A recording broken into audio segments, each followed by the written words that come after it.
Welcome back my YouTube channel शिक्षा महासागर। आज मैं आपको ऑक्सीकरण और अपचयन क्या है इसके बारे में बताने वाला हूँ।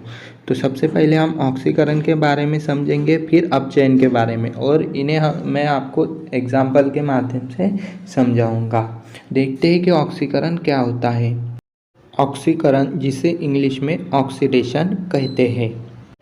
ऑक्सीकरण वह प्रक्रिया है जिसके फलस्वरूप किसी आयन पर धन आवेश बढ़ जाता है या ऋण आवेश कम हो जाता है, तो यही प्रक्रिया ऑक्सीकरण कहलाती है। अब देखिए फ्रेंड्स, यह जो ऑक्सीकरण की प्रक्रिया होती है, इसमें क्या होता है, किसी आयन या अणु पर क्या होता है, धन आवेश या पॉजिटिव चार्ज अधिक हो जाता है, मतलब बढ़ जाता है, और ऋण आवेश कम हो जाता है, तो उसे ही हम ऑक्सीकरण कहते हैं। अब देखिए फ्रेंड्स, मैं आपको इसे एग्जाम्पल के द्वारा भी समझाता हूँ जिससे आपको यह आसानी से समझ में आ सके। तो इसका एग्जाम्पल देखते हैं हम फ्रेंड्स अभी ऑक्सीकरण का। फेरस क्लोराइड FeCl2 से फेरिक क्लोराइड FeCl3 के बनने में फेरस आयन Fe+2 बदलकर फेरिक आयन Fe+3 हो जाता है। देखिए फ्रेंड्स, आप यहाँ देख सकते हो, जो फेरस क्लोराइड जिसका फार्मूला है FeCl2 और फेरिक क्लोराइड जिसका फार्मूला है FeCl3।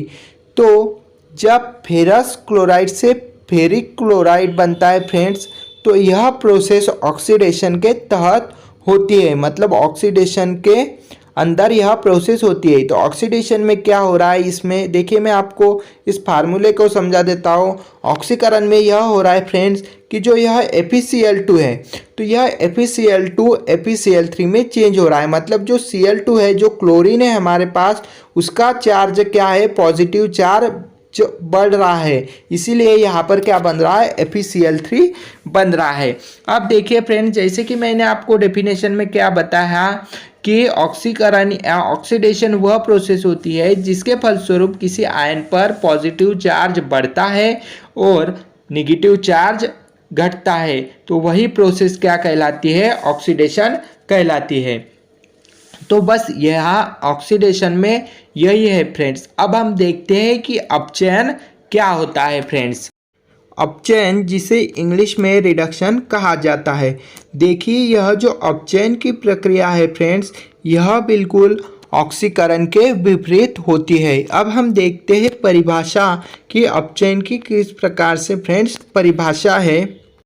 अपचयन वह प्रक्रिया है जिसके फलस्वरूप किसी अणु या आयन पर धन आवेश कम हो जाता है और ऋण आवेश बढ़ जाता है, यही प्रक्रिया अपचयन कहलाती है।